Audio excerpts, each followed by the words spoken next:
Hi friends, ಎಲ್ರಿಗೂ ನಮಸ್ಕಾರ. ಇವತ್ತಿನೊಂದು ವಿಡಿಯೋಗೆ ವೆಲ್ಕಮ್ ಅಂತ ಹೇಳ್ತಾ ಮೊದಲೇದಾಗಿ ನಾಗರ ಪಂಚಮಿ ಹಬ್ಬದ ಹಾರ್ದಿಕ ಶುಭಾಶಯಗಳು ನಮ್ಮ ಒಂದು ಫ್ಯಾಮಿಲಿ ಕಡೆಯಿಂದ ನಿಮ್ಮೆಲ್ರಿಗೂ. ಓಕೆನಾ ಫ್ರೆಂಡ್ಸ್, ಮನೆಯಲ್ಲಿ ಯಾವ ರೀತಿ ಹಬ್ಬ ನಡೀತೆ, ಏನೆಲ್ಲ ಅಡುಗೆಗಳನ್ನು ಮಾಡ್ತೀನಿ ಅಂತೇಳಿ ಈ ಒಂದು ವಿಡಿಯೋದ ಮೂಲಕ ನಿಮಗೆ ತೋರಿಸ್ಕೊಡ್ತೀನಿ ಫ್ರೆಂಡ್ಸ್. ಓಕೆನಾ, ಬನ್ನಿ ಈಗ ಕುಕ್ಕರ್ಗೆ ಇಟ್ಟಿದ್ದೀನಿ. ಅಂದರೆ ಬೇಳೆನ ಫಸ್ಟು ಬೇಯಿಸ್ಕೊಂಡ್ಬಿಡೋಣ. ಓಕೆನಾ, ನಾವು ಹೂರ್ಣಕ್ಕೆ ಹಾಕ್ತೀವಿ ಫ್ರೆಂಡ್ಸ್. ಅಂದರೆ ಕುಚ್ಚಿದ ಕಡುಬು ಮಾಡ್ತೀವಿ ನಾವು. ಅದರಲ್ಲಿ ಹೂರ್ಣ ತುಂಬಿ ಕಡುಬು ಥರ ಮಾಡ್ತೀವಿ. ಬಟ್ ಆ ಕಡುಬನ್ನು ಕರಿಯಲ್ಲ, ಎಣ್ಣೆಯಲ್ಲಿ ಕರಿಯಲ್ಲ. ಹುಗ್ಗಾದ್ಮೇಲೆ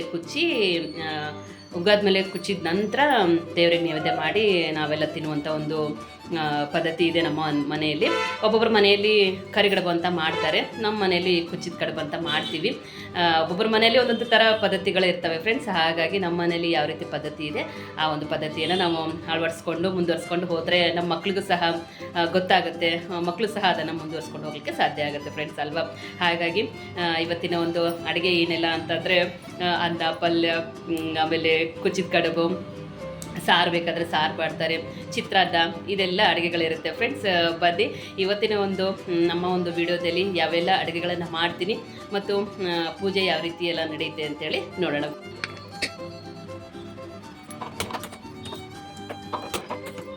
ಫ್ರೆಂಡ್ಸ್, ಈಗ ಕುಕ್ಕರ್ಗೆ ಇಟ್ಟಿದ್ದೀನಿ, ಅದು ಪ್ರೆಷರ್ ಹಿಡಿತಾ ಇದೆ. ಈಗ ಗೋಧಿಟ್ಟನ್ನು ಕಲಿಸಿಟ್ಟಿದ್ದೀನಿ ಫ್ರೆಂಡ್ಸ್. ಕಡುಬಿಗೆ ಗೋಧಿಟ್ಟನ್ನು ನಾನು ಯೂಸ್ ಮಾಡ್ತೀನಿ, ಮೈದಾ ಹಿಟ್ಟು ಯೂಸ್ ಮಾಡಲ್ಲ. ಕರಿಗಡುಬಿಗಾದರೆ ಮೈದಾ ಹಿಟ್ಟು ಚೆನ್ನಾಗಿ ಅನಿಸುತ್ತೆ. ಬಟ್ ನಾನು ಕುಚ್ಚಿದ ಕಡುಬು ಮಾಡ್ತೀನಿ, ನಮ್ಮ ಮನೆಯಲ್ಲಿ ಕುಚ್ಚಿದ ಕಡುಬು ಮಾಡ್ತಾರೆ ಅಂತ ಹೇಳಿದ್ನಲ್ವ. ಹಾಗಾಗಿ ಹೂರ್ಣ ತುಂಬಿ ಹುಗ್ಗಾದ್ಮೇಲೆ ಕುದಿಸಿ ಹುಗ್ಗಾದ್ಮೇಲೆ ಇದು ಮಾಡಿ ಕುಚ್ಚಿದ ಕಡುಬು ಅಂತ ಮಾಡ್ತಾರೆ ನಮ್ಮ ಮನೇಲಿ ಈ ಒಂದು ಹಬ್ಬಕ್ಕೆ. ಹಾಗಾಗಿ ಗೋಧಿಟ್ಟು ಪರವಾಗಿಲ್ಲ ಅಂತೇಳಿ ಗೋಧಿಟ್ಟನ್ನೇ ಕಲಿಸಿದ್ದೀನಿ ಫ್ರೆಂಡ್ಸ್. ಕರಿಗಡುಬಿಗಾದರೆ ನೀವು ಮೈದಾ ಹಿಟ್ಟು ಯೂಸ್ ಮಾಡ್ಬೋದು ಅಥವಾ ಗೋಧಿಟ್ಟಿಂದ ಅಂದರೂ ಯೂಸ್ ಮಾಡ್ಬೋದು. ನಮ್ಮ ಮನೇಲಿ ಬೇಡ ಅಂತಾರೆ, ಮೈದಾ ಹಿಟ್ಟು ಬೇಡ, ಗೋಧಿಟ್ಟನ್ನೇ ಯೂಸ್ ಮಾಡು ಅಂತೇಳಿ ಹೇಳ್ತಾರೆ ಫ್ರೆಂಡ್ಸ್. ಹಾಗಾಗಿ ಗೋಧಿಟ್ಟು ಕಲಿಸಿಟ್ಟಿದ್ದೀನಿ. ಒಂದು ಸ್ವಲ್ಪ ಹೊತ್ತು ನೆಂದರೆ ತುಂಬ ಚೆನ್ನಾಗಿ ಅನಿಸುತ್ತೆ, ಅದಕ್ಕೋಸ್ಕರ ಒಂದು ಸ್ವಲ್ಪ ಗಟ್ಟಿಯಾಗಿ ಕಲಿಸಿಟ್ಕೊಳ್ಳಿ. ಕುಕ್ಕರು ಪ್ರೆಷರ್ ಹಿಡಿದಿದೆ ಫ್ರೆಂಡ್ಸ್, ಅದು ವಿಸಿಲ್ ಆಗೋದ್ರೊಳಗಡೆ ಆಮೇಲೆ ಒಂದು ಸ್ವಲ್ಪ ಹೊತ್ತು ಗೋಧಿಟ್ಟು ನೆನೆಯೋ ತನಕ ದೇವ್ರದ್ದು ಕೆಲಸ ಏನೈತೆ ಅದು ಮುಗಿಸ್ಕೊಂಡ್ಬಿಡೋಣ ಫ್ರೆಂಡ್ಸ್.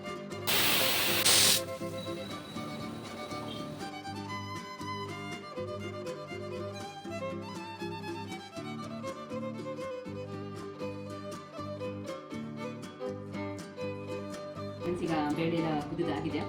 ಕಡಲೆಬೇಳೆ ತೊಗೊಂಡಿದ್ದೀನಿ ಫ್ರೆಂಡ್ಸ್. ಈಗ ಹೂರ್ಣಕ್ಕೆ ಇದರಿಂದ ಒಂದು ಗ್ಲಾಸು ಕಡಲೆಬೇಳೆ ಹಾಕಿದ್ದೀನಿ, ಇದರಿಂದ ಒಂದು ಗ್ಲಾಸು ಬೆಲ್ಲನ ಹಾಕ್ತಾ ಇದ್ದೀನಿ. ಬೇಳೆ ಬೆಲ್ಲ ಒಂದು ಸ್ವಲ್ಪ ಕಲಿಸ್ಕೊಂಡು ಮಿಕ್ಸಿಗೆ ಹಾಕೋಣ.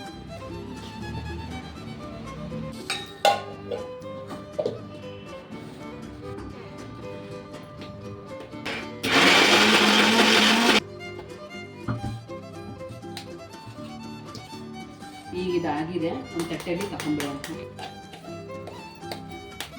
ಒಂದು ಗ್ಲಾಸ್ ಬೇಳೆಗೆ ಒಂದು ಗ್ಲಾಸ್ ಬೆಲ್ಲ ಅಂತ ಹೇಳಿದೆ ಫ್ರೆಂಡ್ಸ್. ಒಂದು ಸ್ವಲ್ಪ ಕಡಿಮೆ ಅನ್ನಿಸ್ತಾ ಇದೆ, ಅದಕ್ಕೋಸ್ಕರ ಇನ್ನೊಂದು ಸ್ವಲ್ಪ ಬೆಲ್ಲ ಹಾಕ್ತಾ ಇದ್ದೀನಿ. ಹಾಕ್ಕೊಂಡು ಮಿಕ್ಸಿಗೆ ಹಾಕೋಣ.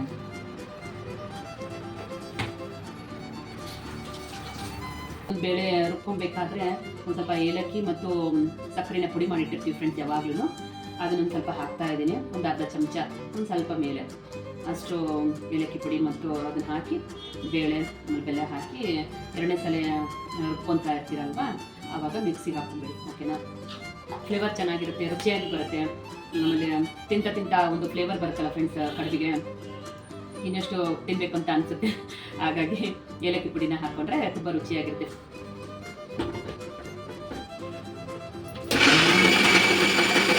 ಫ್ರೆಂಡ್ಸ್, ಈಗ ಇದನ್ನು ಆಗೈತೆ, ತಗೊಂಡ್ಬಿಡೋಣ. ನೋಡಿ ಫ್ರೆಂಡ್ಸ್, ಈಗ ಹೂರ್ಣ ರೆಡಿ ಆಯಿತು. 2 ಸಲ ಮಿಕ್ಸಿಗೆ ಹಾಕಿರ್ತೀವಲ್ವ, ಅದಕ್ಕೆ ಎಲ್ಲನೂ ಈ ಥರ ಚೆನ್ನಾಗಿ ಕಲಿಸ್ಕೊಳ್ಳಿ. ಸರಿನಾ ಫ್ರೆಂಡ್ಸ್?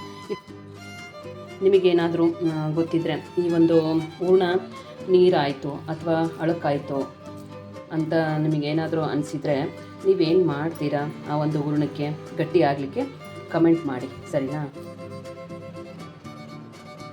ಕ್ಯಾರೆಟು, ಸ್ವಲ್ಪ ಬೀನ್ಸು, ಒಂದು ಸ್ವಲ್ಪ ಬೇಳೆ ಹಾಕಿ ಸ್ವಲ್ಪ ಸಾಂಬಾರು ಮಾಡ್ಕೊಳ್ಳೋಣ ಫ್ರೆಂಡ್ಸ್.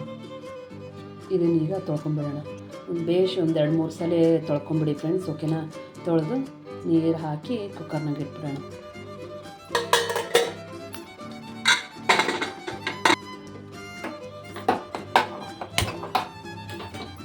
ಖಾರ ಪುಡಿ ಹಾಕಿ ಚಿತ್ರಾನ್ನ ಮಾಡ್ತಾಯಿದ್ದೆ. ಎಣ್ಣೆ ಒಗ್ಗರಣೆ ಮಾಡಿ ಉಪ್ಪು, ಖಾರ, ಚೂರು ಅರಿಶಿನ ಪುಡಿ, ಶೇಂಗಾ, ಕೊತ್ತಂಬರಿ, ಕರಿಬೇವು ಹಾಕಿ ನಿಂಬೆಹಣ್ಣು ಹಾಕಿ ಮಾಡಿಟ್ಟಿರುವಂಥ ಒಂದು ಅನ್ನವನ್ನು ಹಾಕಿ ಕಲಿಸ್ಬಿಟ್ರೆ ಖಾರ ಪುಡಿ ಚಿತ್ರಾನ್ನ ರೆಡಿ. ಫ್ರೆಂಡ್ಸ್, ಚಿತ್ರಾನ್ನ ರೆಡಿ ಆಯಿತು. ಈಗ ಅನ್ನನೂ ಇದೆ. ಗೋಧಿ ಹಿಟ್ಟೆಲ್ಲ ಕಲಿಸಿದ್ವಲ್ಲ, ಅದರಲ್ಲಿ ಒಂದು ಸ್ವಲ್ಪ ಹಿಟ್ಟನ್ನು ತೊಗೊಂಡು ರೌಂಡ್ ಮಾಡಿಕೊಂಡು ಹಿಟ್ಟು ಹಚ್ಚಿ ಚಪಾತಿ ಥರ ಮಾಡ್ಕೊಳ್ಳಿ. ಈ ಥರ ಮಾಡಿಕೊಂಡು ಬಟ್ಲದಿಂದ ಕೊರ್ಬಿಡೋಣ ಫ್ರೆಂಡ್ಸ್. ಚಪಾತಿ ಥರ ಮಾಡಿಕೊಂಡು ನಮ್ಗೆ ಯಾವ ಸೈಜ್ ಬೇಕೋ ಆ ಸೈಜು ಬಟ್ಲ ತೊಗೊಂಡು ಈ ಥರ ಹಿಂಗೆ ಕೊರ್ಬಿಟ್ರೆ ಅದೇ ಬಟ್ಲು ಸೈಜ್ ಯಾವ ರೀತಿ ಇರುತ್ತೆ ಅದೇ ಥರ ಬರುತ್ತೆ ನೋಡಿ. ಇನ್ನೊಂದು ಚಪಾತಿ ಥರ ಮಾಡಿಕೊಂಡು ಬಟ್ಲ ತೊಗೊಂಡು ಕೊರಿತಾ ಇದ್ದೀನಿ ಫ್ರೆಂಡ್ಸ್. ನೋಡೋಣ ಬನ್ನಿ. ಮೀಡಿಯಮ್ ಇರಲಿ ಫ್ರೆಂಡ್ಸ್, ಭಾಳ ದಪ್ಪನೂ ಬೇಡ, ಭಾಳ ತಳ್ಳಗೂ ಬೇಡ. ಓಕೆನಾ? ಈ ಬಟ್ಲ ತೋರಿಸಿದ್ನಲ್ಲ ಅವಾಗಲೇ, ಅದರಿಂದ ಈ ಥರ ಹಿಂಗೆ ಕೊರ್ಕೊಂಬಿಡಿ. ಒಂದು ಸ್ವಲ್ಪ ಚೂಬಿದ್ರೆ ಚೆನ್ನಾಗಿ ಸುತ್ತೋದು. ಒಂದು ಸ್ವಲ್ಪ ಇದೀಗ ಈ ಥರ ಚೆನ್ನಾಗಿ ಬಂತಲ್ಲ ಫ್ರೆಂಡ್ಸ್. ನಮ್ಗೆ ಯಾವುದು ಅಳತೆ ಬೇಕೋ ಆ ಅಳತೆ ಸ್ಟೀಲ್ ಡಬ್ಬಿ ಇರ್ತಾವಲ್ಲ ಫ್ರೆಂಡ್ಸ್, ಒಂದು ಸ್ಟೀಲ್ ಡಬ್ಬಿ ಮುಚ್ಚಳ ಆಯಿತು ಅಥವಾ ಬಟ್ಲ ಆಯಿತು, ಯಾವುದು ನಿಮ್ಗೆ ಯಾವ ಸೈಜಲ್ಲಿ ಬೇಕೋ ಆ ಸೈಜಲ್ಲಿ ನೀವು ಕೊರ್ಕೊಬೋದು. ಸರಿನಾ? ನೋಡಿ ಇಷ್ಟು ಚೆನ್ನಾಗಿ ರೌಂಡಾಗಿ ಬಂದು ನಾವು ಒಂದೊಂದೇ ಉಳ್ಳಿ ಮುರ್ಕೊಂಡು ಈ ಥರ ಮಾಡಿಕೊಂಡು ಹೂರ್ಣ ತುಂಬೋದ್ರಾಗ ಲೇಟ್ ಆಗಿಬಿಡುತ್ತೆ ಫ್ರೆಂಡ್ಸ್. ಹಾಗಾಗಿ ಈ ಥರ ದೊಡ್ಡದು ಚಪಾತಿ ಥರ ಮಾಡಿಕೊಂಡು ಹೂರ್ಣ ತುಂಬಿ ಕರೆದ್ಬಿಟ್ರೆ ಟೈಮು ಉಳಿಯುತ್ತೆ, ಬೇಗನೂ ಆಗುತ್ತೆ ಅಲ್ವಾ ಫ್ರೆಂಡ್ಸ್? ಈ ಥರ ಸಣ್ಣದಾಗಿ ಕೊಟ್ಕೊಂಡಿದ್ವಲ್ಲ, ಅದಕ್ಕೆ ಈಗ ಹೂರ್ಣ ಮಾಡಿದ್ದೀವಲ್ಲ ಫ್ರೆಂಡ್ಸ್, ಅದನ್ನು ಈ ಥರ ನೋಡಿ, ಈ ಥರ ಈಗ ಉದ್ದ ಮಾಡಬೇಕು. ಒಂದು ಸ್ವಲ್ಪ ಈ ಥರ ಉದ್ದ ಮಾಡಿ ಇದಕ್ಕೆ ತುಂಬಿದರೆ ನೋಡಿ, ಒಂದು ಸ್ವಲ್ಪ ಸುತ್ತ ನೀರನ್ನು ಹಚ್ಚೋಣ ಫ್ರೆಂಡ್ಸ್. ನೀರನ್ನು ಹಚ್ಚಿ ಈ ಥರ ಮಾಡಿಸ್ಕೊಂಡ್ಬಿಟ್ರೆ ನೋಡಿ ರೆಡಿ ಆಯಿತು. ಸ್ವಲ್ಪ ಹೂರ್ಣ ತೊಗೊಂಡು ದೊಡ್ಡ ಬೇಕಾದರೆ ದೊಡ್ಡ ಮಾಡ್ಕೊಬೋದು. ನಂಗೆ ಸ್ವಲ್ಪ ಸಣ್ಣದು ಸಾಕು ಅಂತೇಳಿ ಸಣ್ಣದು ಇಷ್ಟಪಡ್ತಾರೆ ಫ್ರೆಂಡ್ಸ್ ಮಕ್ಕಳು, ಹಾಗಾಗಿ ಸಣ್ಣದು ತೊಗೊಂಡಿದ್ದೀನಿ. ನೋಡಿ ಈ ಥರ ಉದ್ದುದ್ದ ಮಾಡಿಕೊಂಡು ಈ ಕೊನೆ ಇರುತ್ತಲ್ಲ ಫ್ರೆಂಡ್ಸ್, ಸ್ವಲ್ಪ ಬಿಟ್ಟು ನೋಡಿ ಈ ಥರ ಬಿಟ್ಟು ನೋಡಿ ಈ ಥರ ಬಿಟ್ಟು ಒಂದು ಸ್ವಲ್ಪ ನೀರನ್ನು ಹಚ್ಕೊಬೇಕಾಗುತ್ತೆ. ಹಚ್ಚಿ ಇದನ್ನು ಈ ಕೊನೆನ ಈ ಥರ ಮಡಚಿಬಿಟ್ರೆ ನೀರು ಹಚ್ಚಿರ್ತೀವಲ್ಲ ಫ್ರೆಂಡ್ಸ್, ಹಾಗಾಗಿ ಕುತ್ಕೊಳುತ್ತೆ. ನೋಡಿ ಕಡುಬು ರೆಡಿ ಆಯಿತು. ಇದನ್ನು ನೀವು ಎಣ್ಣೆಯಲ್ಲಿ ಕರಿತೀನಿ ಅಂದರೆ ಎಣ್ಣೆಯಲ್ಲಿ ಕರೆದು ನೀವು ಕಡುಬನ್ನ ರೆಡಿ ಮಾಡ್ಕೊಬೋದು, ಇಲ್ಲಾಂದರೆ ಹೋಗೋದ್ಮೇಲೆ ಕುಚ್ಚಿ ಆ ಥರನೂ ರೆಡಿ ಮಾಡ್ಕೊಬೋದು. ನೋಡಿದ್ರಲ್ವಾ ಕಡುಬು ಯಾವ ರೀತಿ ಬೇಗ ಬೇಗ ಮಾಡ್ಕೊಬೋದು ಅಂತ. ಈಗ ಉಳಿದಿದ್ವೆಲ್ಲ ಇದ್ದಾವಲ್ಲ, ಈಗ 3 ಮಾಡೋದು ತೋರಿಸಿದೆ. ಈಗ ಉಳಿದಿದ್ವೆಲ್ಲ ಮಾಡ್ಕೊಂಡ್ಬಿಡ್ತೀನಿ. ಆಮೇಲೆ ಯಾವ ರೀತಿ ಹೋಗೋದ್ಮೇಲೆ ಕುಚ್ಚಬೇಕು ಅಂತೇಳಿ ನಿಮಗೆ ತೋರಿಸ್ಕೊಡ್ತೀನಿ. ಓಕೆ, ಹೋಗೋದ್ಮೇಲೆ ಕುಚ್ಚಬೇಕು ಅಂತಂದರೆ ಬೇರೆ ಬೇರೆ ಥರದ ರೀತಿಯಲ್ಲಿ ಮಾಡ್ತಾರೆ ಫ್ರೆಂಡ್ಸ್. ಈ ಒಂದು ಪಾತ್ರೆ ನೀರು ಹಾಕಿ ಆ ಒಂದು ಬೊಗಣಿ ಮೇಲೆ ಈ ಥರ ತೂತೊಂದು ಪ್ಲೇಟ್ ಇಟ್ಟು ಇದ್ರ ಮೇಲೆ ಕಡುಬನ್ನ ಇಟ್ಟು ಆಮೇಲೆ ಒಂದು ಸ್ವಲ್ಪ ಏನಾದರೂ ಪ್ಲೇಟ್ ಮುಚ್ಚಿತ್ತಂದರೆ ಮುಚ್ಚಿ ಆಮೇಲೆ ತೆಗೆದು ಹೋಗೋದ್ಮೇಲೆ ಕುಚ್ಚಿದ ಕಡುಬನ್ನು ಮಾಡ್ತಾರೆ. ಈಗ ಬೇರೆ ರೀತಿಯಲ್ಲಿ ನಿಮಗೆ ತೋರಿಸ್ಕೊಡ್ತೀನಿ ಬನ್ನಿ, ಈಸಿಯಾಗಿರುತ್ತೆ. ಸರಿನಾ? ನೋಡಿ ಇದೆ ಮೆಥಡ್. ಏನಿದು ಇಡ್ಲಿ ಪಾತ್ರೆ ತೊಗೊಂಡು ಕಡುಬು ಅಂತ ಹೇಳ್ತಾ ಇದ್ದಾರೆ, ಇಡ್ಲಿ ಪಾತ್ರೆ ತೊಗೊಂಡಿದ್ದಾರೆ, ಏನು ಇಡ್ಲಿ ಥರ ಮಾಡ್ತಾರೆ ಅಂತೇಳಿ ನೀವು ಅನ್ಕೊತಾಗ್ಬೋದು ಫ್ರೆಂಡ್ಸ್. ಇಲ್ಲ, ಇದೀಗ ಒಂದು ಸ್ವಲ್ಪ ನಾವು ಹೆಂಗೆ ಇಡ್ಲಿ ಮಾಡ್ತೀವಿ ನೋಡಿ ಅದೇ ಥರನೇ ಒಂದು ಸ್ವಲ್ಪ ಎಣ್ಣೆ ಹಚ್ಚಿ ಈ ಕಡುಬುಗಳನ್ನು ಇಟ್ಟು ಮೇಲೆ ಈ ಒಂದು ಪಾತ್ರೆಯಲ್ಲಿ ಇದ್ದೇ ಇರ್ತಲ್ಲ ಫ್ರೆಂಡ್ಸ್, ಇದ್ರ ಮೇಲೆ ಇದರೊಳಗಡೆ ಇಟ್ಟು ಒಂದು 5 ನಿಮಿಷ ಬಿಟ್ಟು ತೆಗೆದುಬಿಟ್ರೆ ಕುಚ್ಚಿದ ಕಡುಬು ರೆಡಿ ಆಗುತ್ತೆ. ಓಕೆನಾ? ಈಗ ಅದೇ ರೀತಿ ಮಾಡೋಣ ಬನ್ನಿ. ನೋಡಿ ಒಂದು ಸ್ವಲ್ಪ ಎಲ್ಲ ಈ ಒಂದು ಇಡ್ಲಿ ಪಾತ್ರೆ ಇದಕ್ಕೆ ಈ ಬಟ್ಟೆ ಥರ ಇರ್ತಾವಲ್ಲ, ಇದಕ್ಕೆಲ್ಲ ಎಣ್ಣೆ ಹಚ್ಕೊಂಬೇಡ ಫಸ್ಟು, ಯಾಕಂದರೆ ಈಸಿಯಾಗಿ ಬರುತ್ತೆ ಫ್ರೆಂಡ್ಸ್ ಅಲ್ವಾ. ಒಂದೇ ಸರನೇ ನಾವು ಮಾಡ್ಬೋದು. ಇದಕ್ಕೂ ಎಣ್ಣೆ ಹಚ್ಕೊಂಡ್ರೆ ಬೇಗ ಆಗಿಬಿಡುತ್ತೆ, ಟೈಮ್ ಸೇವ್ ಆಗುತ್ತೆ ಅಲ್ವಾ. ನೀವು ಯಾವ ರೀತಿ ಮಾಡ್ತೀರಾ, ಕುಚ್ಚಿದ ಕಡುಬು ಯಾವ ರೀತಿ ಮಾಡ್ತೀರಾ ಕಮೆಂಟ್ ಮಾಡಿ. ಸರಿನಾ? ನೋಡಿ ಈ ಥರ ಎಣ್ಣೆ ಹಚ್ಕೊಂಡು ಒಂದೊಂದನೇ ತೆಗೆದುಬಿಡೋಣ. ನೋಡಿ ಒಂದೇ ಸರನೇ 5 ಕಡುಬು ಆಗ್ಬಿಡುತ್ತೆ. ನೋಡಿ ಇದರಲ್ಲೊಂದು 5, ಇದರಲ್ಲೊಂದು 5, 10 ಕಡುಬು ಆಗ್ಬಿಡುತ್ತೆ ಒಂದೇ ಸರ್ತಿನೇ.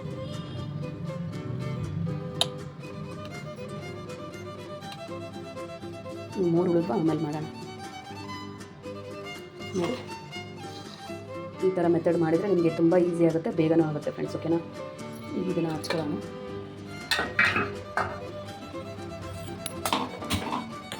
ಸ್ವಲ್ಪ ಮೀಡಿಯಮ್ ಆಗಲಿ, ಸರಿನಾ, ಮೀಡಿಯಮ್ ಆಗಿದೆ. ಈಗ ಇದನ್ನು ಸ್ವಲ್ಪ ನೀರು ಹಾಕಿ, ಸ್ವಲ್ಪ ಹಾಲು, ಒಂದನಿ ಹಾಲು ನೀರು ಹಾಕಿ ಇಡ್ಲಿ ಪಾತ್ರೆ ಒಳಗಡೆ ಇಟ್ಟಿದ್ವಲ್ಲ ಆ ಕಡುಬನ್ನು ಇಟ್ಟು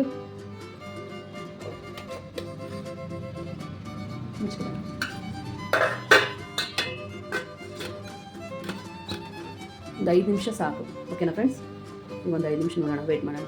ಬೇಕಾದರೆ ಇನ್ನೂ ಒಂದೊಂದನ್ನು ಇಡ್ಬೋದು ಫ್ರೆಂಡ್ಸ್. ಓಕೆನಾ, ಸುಮ್ಮನೆ ಯಾಕೆ ಅವು 3ಕ್ಕೆ ಇದು ಮಾಡಲಿ. ನೋಡಿ, ಇನ್ನೂ 3 ಉಳಿದಿದ್ವಲ್ಲ, ನಾನು ಇದ್ರಾಗೆ ಇಡ್ತಾ ಇದ್ದೀನಿ.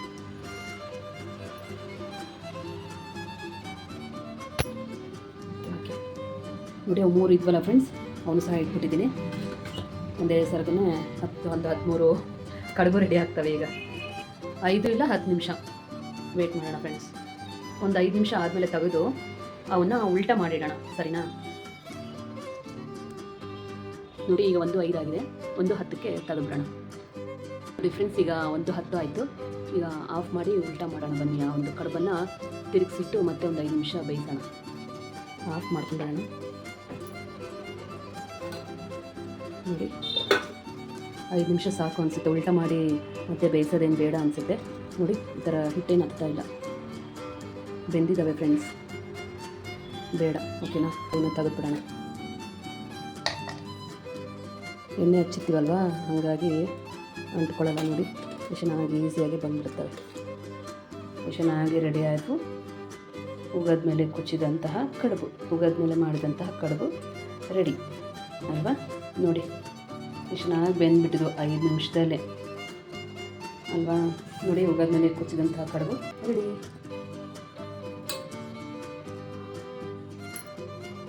ಫ್ರೆಂಡ್ಸ್, ಸಾಂಬಾರಿಗೆಲ್ಲ ಬೇಳೆ ಆಮೇಲೆ ತರಕಾರಿ ಕುಕ್ಕರ್ನಾಗಿಟ್ಟು ಬೇಯಿಸಿದೆ. ಪ್ರೆಷರೆಲ್ಲ ಹೋಗಿತ್ತು ಫ್ರೆಂಡ್ಸ್. ಈಗ ತೆಗೆದಿದ್ದೀನಿ. ನೋಡಿ, ಗಡ್ಸೋದೇನು ಬೇಡ, ಮೆತ್ತಗಾಗಿದ್ದಾವೆ ಬೇಳೆ. ಓಕೆನಾ, ಈಗ ಇದಕ್ಕೆ ಎಣ್ಣೆ ಒಗ್ಗರಣೆ ಮಾಡ್ಕೊಂಡಿದ್ದೆ ಫ್ರೆಂಡ್ಸ್. ಎಣ್ಣೆ ಒಗ್ಗರಣೆ ಮಾಡಿಕೊಂಡು ಎಣ್ಣೆ, ಸಾಸಿವೆ, ಜೀರಿಗೆ, ಉಪ್ಪು, ಖಾರ, ಮಸಾಲೆ ಪುಡಿ, ಹುಣಸೆಹಣ್ಣಿನ ರಸ, ಆಮೇಲೆ ಬೆಲ್ಲ, ಒಂಚೂರು ಬೆಲ್ಲ ಹಾಕಿರ್ತೀವಿ.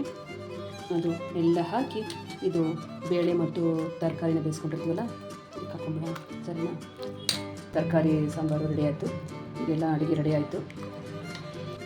ನಾಗರ ಪಂಚಮಿ ಹಬ್ಬದ ಸಂಕ್ಷಿಪ್ತ ವಿವರಣೆ ಹೇಳಲಿಕ್ಕೆ ಇಷ್ಟಪಡ್ತೀನಿ ಫ್ರೆಂಡ್ಸ್. ಜನಮೇಜ ರಾಜ ಅಂತೇಳಿ ಒಬ್ಬರು ಇರ್ತಾರಂತೆ. ಅವರ ಒಂದು ತಂದೆ ಪರೀಕ್ಷಿತ ಅಂತೇಳಿ, ಅವರ ಒಂದು ಸಾವಿಗೆ ಸರ್ಪ ಒಂದು ಕಾರಣವಾಗಿರುತ್ತಂತೆ. ಅದನ್ನು ಭೂಲೋಕದಲ್ಲಿ ಸರ್ವ ಸಂಕುಲವನ್ನು ನಿರ್ಮಾಣ ಮಾಡಬೇಕಂತೇಳಿ ಸರ್ವಯಜ್ಞವನ್ನು ಪ್ರಾರಂಭನೆ ಮಾಡ್ತಾರಂತೆ. ಆ ಸಂದರ್ಭದಲ್ಲಿ ಸರ್ಪಗಳ ದೂರದ ಬಂಧುವಾದ ಆಸ್ತಿಕ ಅಂತೇಳಿ ಋಷಿಗಳು ಬರ್ತಾರಂತೆ. ಸರ್ವಯಜ್ಞ ಮಾಡುವ ಒಂದು ಜನಮೇಯ ರಾಜನನ್ನು ಪ್ರಸನ್ನಗೊಳ್ತಾರಂತೆ, ಈ ಒಂದು ಯಜ್ಞವನ್ನು ನಿಲ್ಲಿಸು ಅಂತೇಳಿ. ಜನಮೇಜ ರಾಜ ಏನು ಮಾಡ್ತಾರೆ, ಒಂದು ವರವನ್ನು ಕೇಳ್ರಿ ಅಂತೇಳಿ ಹೇಳಿದಾಗ ಆಸ್ತಿಕ ಋಷಿಗಳು ಏನು ಮಾಡ್ತಾರೆ, ಪ್ರಾಣ ಹಿಂಸೆ ಮಹಾಪಾಪ, ನೀನು ಈಗಾಗಲೇ ಮಾಡುತ್ತಿರುವಂಥ ಒಂದು ಸರ್ವಯಜ್ಞವನ್ನು ನಿಲ್ಲಿಸಬೇಕೆಂದು ಕೇಳ್ಕೊಂಡ್ರಂತೆ. ಆವಾಗ ಜನಮೇಜ ರಾಜ ಏನು ಮಾಡ್ತಾರೆ, ಆಸ್ತಿಕರ ಒಂದು ಮಾತಿಗೆ ಬೆಲೆ ಕೊಟ್ಟು ಸರ್ವಯಜ್ಞವನ್ನು ನಿಲ್ಲಿಸ್ಬಿಡ್ತಾರಂತೆ. ಅವತ್ತಿನ ದಿನ ಏನಾಗಿರುತ್ತೆ, ಪಂಚಮಿ ಆಗಿರುತ್ತಂತೆ. ಅದಕ್ಕೋಸ್ಕರ ಅವತ್ತಿನಿಂದ ನಾಗರ ಪಂಚಮಿ ಹಬ್ಬ ಅಂತೇಳಿ ಆಚರಣೆ ಮಾಡಲಾಗುತ್ತೆ. ಅನಂತಂ ವಾಸುಕಿಂ ಶೇಷಂ ಪದ್ಮನಾಭಂ ಚ ಕಂಬಲಂ ಶಂಖಪಾಲಂ ಧೃತರಾಷ್ಟ್ರಂ ತಕ್ಷಕಂ ಕಾಲಿಯಂ ತಥಾ. ಅನಂತ, ವಾಸುಕಿ, ಶೇಷ, ಪದ್ಮನಾಭ, ಕಂಬಲ, ಶಂಖಪಾಲ, ಧೃತರಾಷ್ಟ್ರ, ತಕ್ಷಕ, ಕಾಲಿಯ, ಹೀಗೆ 9 ಜಾತಿಯ ನಾಗಗಳ ಆರಾಧನೆ ಮಾಡಲಾಗುತ್ತಂತೆ. ಇದರಿಂದ ಸರ್ಪ ಭಯ ಇರುವುದಿಲ್ಲ, ವಿಷದಿಂದ ತೊಂದರೆಯಾಗೋದಿಲ್ಲ ಅಂಥೇಳಿ ಒಂದು ಪ್ರತೀತಿ ಇದೆ ಅಂತೇಳಿ ಹೇಳಿಕ್ಕೆ ಇಷ್ಟಪಡ್ತೀನಿ ಫ್ರೆಂಡ್ಸ್.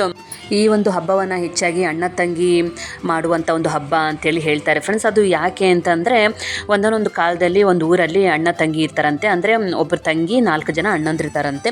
ಆ ಒಂದು ಫ್ಯಾಮ್ಲಿ ಏನು ಮಾಡ್ತಾ ಇರುತ್ತೆ, ಹಬ್ಬವನ್ನು ಆಚರಣೆ ಮಾಡ್ತಾ ಇರುತ್ತಂತೆ. ಫುಲ್ಲು ಒಂದು ವಿಜೃಂಭಣೆಯಿಂದ, ಸಂಭ್ರಮದಿಂದ, ಭಕ್ತಿಯಿಂದ ಹಬ್ಬವನ್ನು ಆಚರಣೆ ಮಾಡ್ತಾ ಇರ್ತಾರಂತೆ. ಆವಾಗ ಏನಾಗುತ್ತೆ, ಆ ಒಂದು ಸಂದರ್ಭದಲ್ಲಿ ನಾಗರ ಹಾವು ರಭಸದಿಂದ ಬಂದು 4 ಜನ ಅಣ್ಣಂದ್ರನ್ನು ಬಲಿ ತಗೊಂಡ್ಕೊಳ್ತಂತೆ. ನಂತರ ಆ ಒಂದು ತಂಗಿ ಏನು ಮಾಡ್ತಾರೆ, ಅಣ್ಣಂದ್ರನ್ನು ಕಳೆದುಕೊಂಡಿರುವಂಥ ಒಂದು ನೋವಲ್ಲಿ ತಡೆಯಲಾರದೆ ನಾಗರ ಹಾವಿಗೆ ಕೇಳ್ತಾಳಂತೆ, ನನ್ನ ಅಣ್ಣಂದ್ರನ್ನ ಕಳೆದುಕೊಂಡಿದ್ದೀನಿ ನಾನು, ನಮ್ಮ ಅಣ್ಣಂದ್ರನ್ನ ನೀನು ಬಲಿ ತೊಗೊಂಡಿದ್ದೀಯಾ, ಯಾರು ನನ್ನ ಅಣ್ಣ ಅಂತ ಕರೀಲಿ, ಅವರಲ್ಲಿ ಯಾರನ್ನಾದ್ರೂ ಒಬ್ರನ್ನಾದ್ರೂ ಬದುಕಿಸ್ಕೊಡು ಅಂಥೇಳಿ ಕೇಳ್ತಾಳಂತೆ ತಂಗಿ.